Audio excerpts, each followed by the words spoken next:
नमस्कार। आप देख रहे हैं global information digital news Hindi में हूँ रुखसार नदीम। कहते हैं प्यार कभी मरता नहीं, वो बात अलग है। कुछ फालतू बातों की वजह से दो प्यार करने वाले अलग हो जाएंगे, लेकिन असल प्यार का जज्बा कभी खत्म नहीं होता। देखिए ये खबर। दोनों एक दूसरे से कुछ कहने और सुनने की कोशिश तो कर रहे थे, लेकिन दोनों एक दूसरे से दूरी बना रहे थे। धीरे धीरे समय बीतता जा रहा था। महीने 2 महीने जब बीत जाते हैं, एक दिन मैडम के पास फ़ोन आता है कि उनके ऑफिस में एक कैबिनेट मंत्री विजिट करने वाले हैं। जैसे इस बात की सूचना मिलती है मैडम को, मैडम अपने जितने भी वहाँ के एम्प्लॉय थे, जो कर्मचारी थे, सबको इस बात की सूचना देती है क्योंकि कैबिनेट मंत्री का कल आगमन होने वाला है। तैयारियां जल्द से जल्द पूरी की जाए और सब लोग आएगा, कोई एब्सेंट नहीं करेगा और समय से 2 घंटा पहले वहाँ पे सब लोग पहुँचेगा। दूसरे दिन वही होता है। सब लोगों के पहुँचने के बाद मैडम तैयारी का जायजा लेती है, बड़े बाबू के साथ इंस्पेक्शन करती है। सब कुछ सही तरीके से वहाँ पे व्यवस्थित हो चुका था। मैडम ने सख्त हिदायत दे रखी थी कि किसी भी प्रकार की कोई भी चूक नहीं होनी चाहिए। सब लोग अपने अपने काम को बड़े ही बेबाकी के साथ वहाँ पे कर रहे थे। सब लोग समय से पहले वहाँ पे पहुँच भी चुके थे, लेकिन इस बीच अगर कोई नहीं आया था तो वो था प्रेम सिंह सैनी। मैडम प्रेम सिंह को खोजने की कोशिश कर रही थी, ढूंढने की कोशिश कर रही थी, लेकिन प्रेम सिंह जब उनको नहीं मिला तब वो बड़े बाबू को अपने पास बुलाती है और बोलती है कि प्रेम सिंह अभी तक नहीं पहुँचा, आप पता कीजिए कि प्रेम सिंह कहाँ है। इसके बाद जब बड़े बाबू फ़ोन करते हैं तो उन्हें इस बात की जानकारी मिलती है कि रात में ही कुछ गुंडे के द्वारा उनको बड़े ही बेरहम तरीके से पीटा गया है और पीट के इतना जख्मी कर दिया गया है कि जख्मी हालत में वो किसी प्राइवेट हॉस्पिटल के आईसीयू वार्ड में एडमिट है। जैसे ही ये बात मैडम साहिबा सुनती है, अनुराधा सुनती है, वो इस बात को लेके सोच में पड़ जाती है और वो समझ जाती है कि हो ना हो ये कहीं न कहीं वर्मा के गुंडे के द्वारा ही ऐसे बुरे घटना को अंजाम दिया गया होगा। वो इस बात को तत्काल समझ जाती है और बड़े बाबू से कहती है कि ड्राइवर को बोलिए जल्द से जल्द गाड़ी लेके आए और मुझे अभी तुरंत निकलना पड़ेगा। तब बड़े बाबू सकपका जाते हैं, वो सोच में पड़ जाते हैं कि आखिर आज मंत्री जी का आधा घंटा के बाद आगमन होने वाला है और मैडम बोलती है कि मुझे अभी तुरंत हॉस्पिटल के लिए जाना पड़ेगा।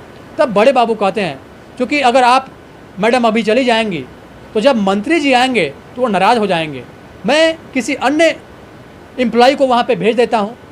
तब अनुराधा मैडम बोलती हैं कि नहीं, मुझे मंत्री जी से ज़्यादा वहाँ जाना ज़रूरी है।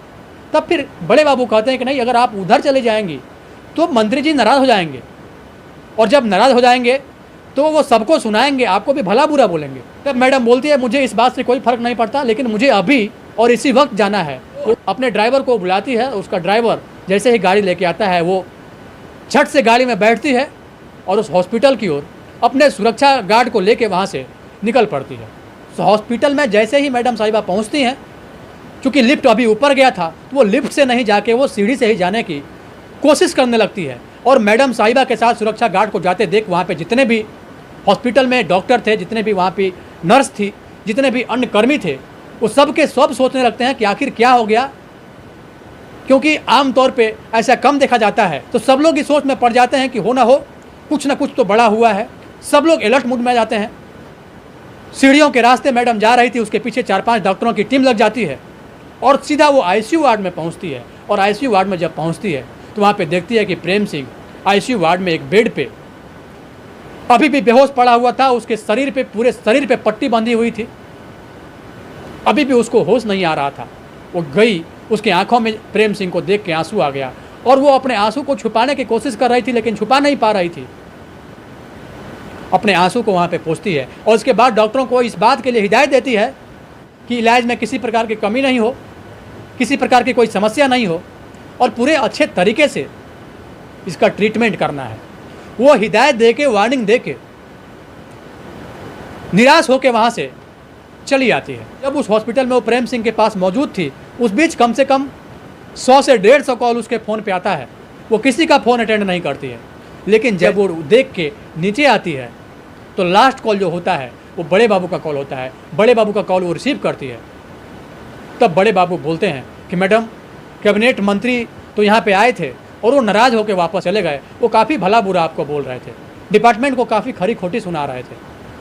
तब मैडम कहती है कोई बात नहीं, उनका जो काम करना था वो किए, जो मेरा काम करना है वो मैं कर रही हूँ, मुझे इस बात से कोई फ़र्क नहीं पड़ता, मैं आ रही हूँ। इसके बाद मैडम अपने काम पे लग जाती हैं। सब जो भी कर्मचारी थे ऑफिस के सब लोग अपना काम करने लगते हैं। 7, 8, 10 दिन बीत जाता है। इस बीच मैडम इतनी व्यस्त होती है कि वो प्रेम सिंह से हॉस्पिटल में जाके मिल तो नहीं पाती है, लेकिन वो फ़ोन पे इस बात की जानकारी ज़रूर रखती है कि उसके स्वास्थ्य की वर्तमान स्थिति क्या है, डॉक्टर उसके उपचार सही तरीके से कर रहे हैं कि नहीं कर रहे हैं। वो हमेशा अपडेट ले रही थी, अपने किसी अन्य कर्मचारी को वहाँ पे भेज के इस बात की जानकारी भी ले रही थी।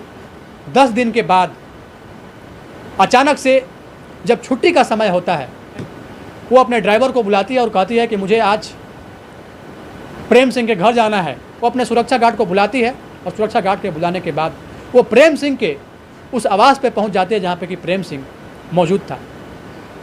वो अपने सुरक्षा गार्ड को और ड्राइवर को गेट के बाहर ही रोकती है और इसके बाद प्रेम सिंह के कमरे में एंटर करती है।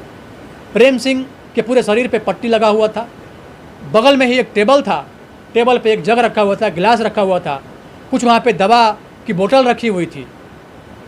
जैसे ही मैडम अंदर पहुँचती है, प्रेम सिंह को देख के उसके आंखों में आंसू आ जाता है। प्रेम सिंह के पास जो दवा की शीशी रखी हुई थी, वो दवा की शीशी लेने की कोशिश कर रहा था, लेकिन उसके शरीर में वो पावर नहीं था कि वो दवा के शीशी को अपने पास लेके उसमें से दवा का गोली निकाल के खा भी पाए।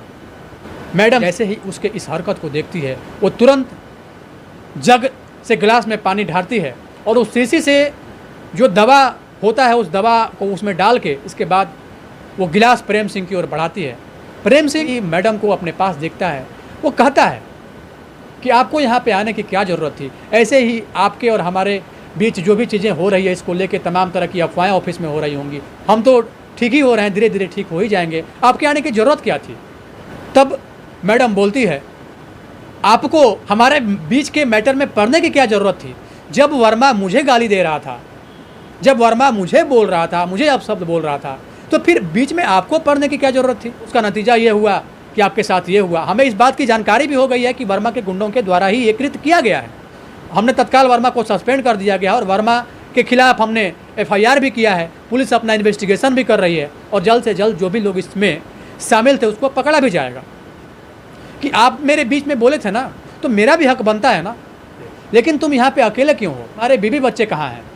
तब प्रेम कहता है कि हमारे बीवी बच्चे कहाँ से आएंगे, हमने अभी तक तो शादी ही नहीं की, क्योंकि हमने तलाक तो दे दिया था, लेकिन हम कभी भी आपको अपने दिल से निकाल नहीं पाए थे।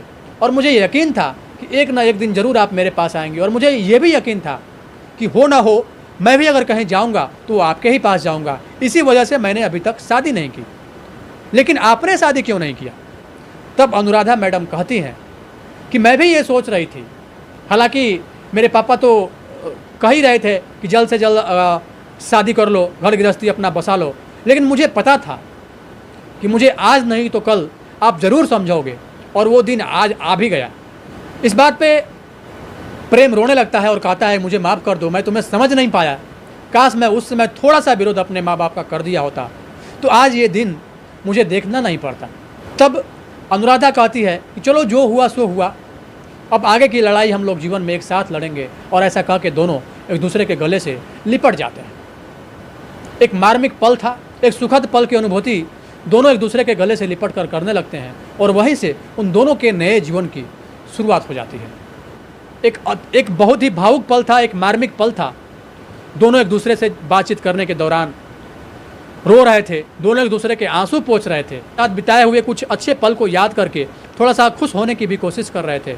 अनुराधा बोलती है कि कल से मैं इसी फ्लैट में आके रहूँगी, और जब तक तुम ठीक नहीं हो जाते हो तब तक तुम्हारे स्वास्थ्य की पूर्ण देखभाल मैं करूँगी, और हम जल्द से जल्द हम तुमसे शादी करके तुम्हारे साथ जीवन के इस लड़ाई में एक साथ रहेंगे। और ऐसा बोल के दोनों एक दूसरे से लिपट के खुश भी होते हैं, रोते भी हैं, और एक अत्यंत भावुक पल आप सोच सकते हैं कि क्या हो रहा होगा उस समय। कि इस घटना को बताने का उद्देश्य किसी के दिल को दुखाना नहीं, किसी के अंतरात्मा को ठेस पहुंचाना नहीं, बल्कि आपको सचेत करना है, आपको जागरूक करना है, आपको ये जताना है, आपको ये बताना भी है कि अगर किसी भी रिश्ते को समय दिया जाए तो हर प्रॉब्लम का सलूशन निकल जाता है। इस पूरे घटनाक्रम को लेके आपकी क्या राय है? अपनी राय निष्पक्षता के साथ, जो कि आप लोग हमेशा से देते आए हैं, कमेंट बॉक्स में ज़रूर दें। और ये भी बताएं कि आखिर प्रेम सिंह का उस सिचुएशन में वो निर्णय क्या सही था, या फिर अनुराधा का वो निर्णय उस सिचुएशन में क्या सही था। क्या अगर अनुराधा उस समय वो निर्णय नहीं ली होती तो क्या वो कामयाब हो पाती? अपनी राय निष्पक्षता के साथ